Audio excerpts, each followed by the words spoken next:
Welcome to MiaSono's free class on how to make music using Ableton. When I first opened Ableton, it was pretty overwhelming, but it doesn't have to be. And today, I'm going to show you a lot of the basics on how to use the program. Now, if you don't know about Ableton, it's just a DAW, it's a digital audio workspace, and it's one of the best out there. There are a lot of others, a lot of it is up to personal preference, but I prefer Ableton. So if you don't have Ableton and you'd like to get it, all you're going to do, you're going to jump over to ableton.com. Here we've got the website open, and you can try it out for free for 30 days with all the features, bells and whistles going. You just click on Try Live for free, and then you're able to download it in 64-bit, 32-bit. It works on Mac, it works on Windows, and it's got all kinds of amazing features. Ableton Live Suite includes 17 instruments, 74 effects, a spectral resonator, instant mappings. It's got Max for Live, and you can also join the live community to find out more. System requirements, it'll show you over here for Mac or for Windows. And then once you've got everything downloaded, I'm going to show you how to get it all set up. Now, before we jump into the program, I want to talk to you about organization. The better organized you can set up your computer, the easier it's going to be for you later on in life, because you're going to end up getting more and more sample packs, more and more plugins. You're going to have tons of Ableton files and stuff, because there's going to be a lot of songs you make that you don't like, that just fall by the wayside. So what I'd recommend is on an external hard drive, so that it's not taking up space on your actual computer itself, is I'd recommend making 3 folders.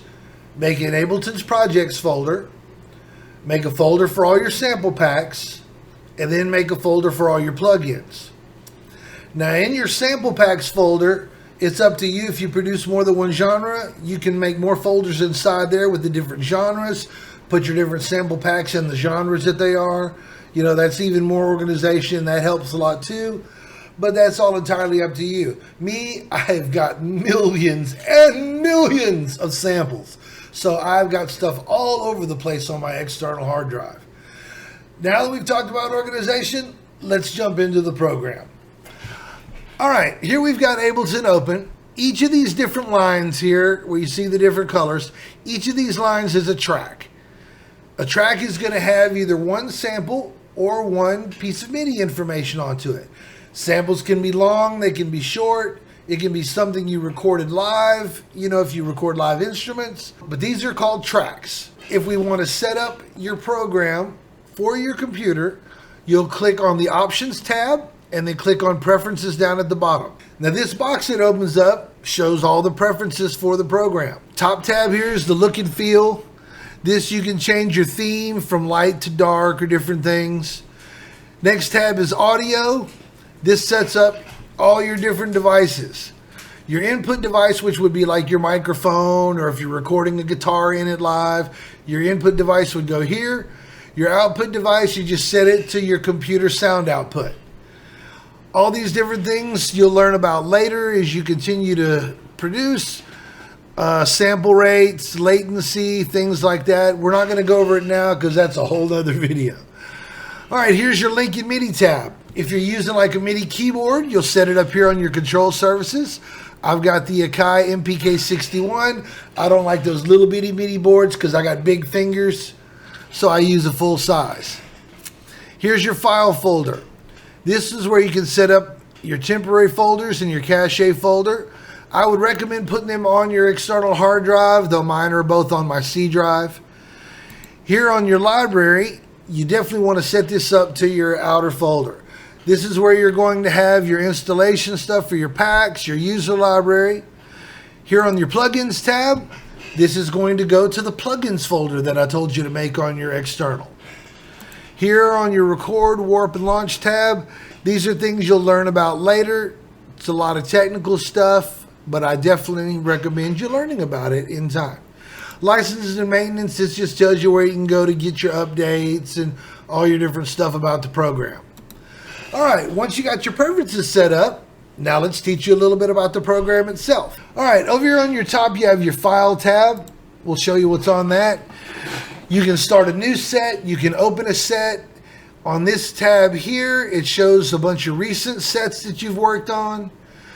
You can save your sets, save it as an Ableton project folder.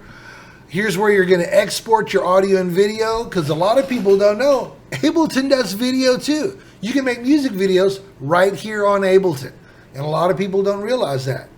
But this is where you'd export your song as an MP3 and a WAV file. You can export MIDI clips. Over here on Edit, this is where you do your copy and paste, duplicate, set up your quantize, grouping things. Create, this is where you insert tracks and stuff. You can insert a MIDI track. You can insert an audio track. That's what this is. This is the MIDI track. This is an audio track. Down here, you'll use this sometimes. Convert harmony or melody to MIDI. Like if you have a sample that you like, but you like the MIDI information, so you can change the sound by playing it on one of your different plugins, you'll convert the melody to MIDI. Now the program is okay at that. It's not great. They are working on it, so it gets better with each edition that comes out. I've been using Ableton since Live 7. I now use Live 10, although Live 11 is out. I like to wait a little while so they work some of the bugs out of the new versions, and then I'd get the new version. I also use Ableton Live Suite. Suite is better than the regular version because it gives you a whole bunch of added extras, gives you a bunch of added instruments, a bunch of different sample packs, and a lot of different things you can use that Ableton gives you for free with that Suite upgrade. Here on the view, different stuff with the view, full screen, in and out, track delays, stuff like that. Options you saw for going on with your preferences and stuff. And then help, where you check for updates, visit ableton.com, etc., etc. Now, here on the left, you have your categories. Most of this stuff is what's already installed with the particular version of Ableton you've got. Some different sounds, some of the instruments that are installed. You got your drum rack here. You got some of your analog instruments that you just drag and drop onto a MIDI file. Instrument racks, operator racks, sampler, simpler, your wavetables. Then next, here's your audio effects tab. Audio effects are used on samples. MIDI effects are used on MIDI information and plugins. So here with the audio effects, a lot of ones you'll use a lot. You'll use the EQ8, you'll use the compressor, use your limiter for mastering, you'll use a lot of delay, you'll use some echo. These are all the different audio effects that you'll just drag and drop onto whatever track you have your audio on. MIDI effects, you'll drag and drop onto your MIDI. Max for live, that's for when you're playing live, which is of course this view. You can drag and drop instruments and stuff in here. You can drag and drop samples into here. I actually prefer this view. I prefer the arrangement mode. Plugins, this is where you have all your plugins. Like here I've got my Serum, Helm. Here I've got Silent, Massive X, Massive, Complete, Helm 64. This is where you just drag and drop it onto a MIDI track, and then you'd start looking for your different sounds. Places is where you store all your folders with all your sample packs in it. To add a folder, you click on Add a Folder. You'd go find the folder on your hard drive, click Select the folder, and then there it is. Organization is the key to being able to find your stuff when you want it. All right, now that we've gone through these sidebars here, let's take a look up at the top. Up at the top, you've got your play, pause, stop, and record. Up here, you've got your tempo, where it shows you what tempo you're at. This is 120 beats a minute. You can click on it, drag up, down to change your tempo, or you can just click and then type in your tempo. Over here to the right, see this one with loop? This section right here is what you're currently working on. If you're working on your brainstorming session, you might have this set on your 8 or 16 bar loop, and then you'll click on that loop. Now it will continually play through that while you're working on things, listening to it, adding stuff, adding effects, whatever. Well, folks, that is going to do it for our video on working with Ableton.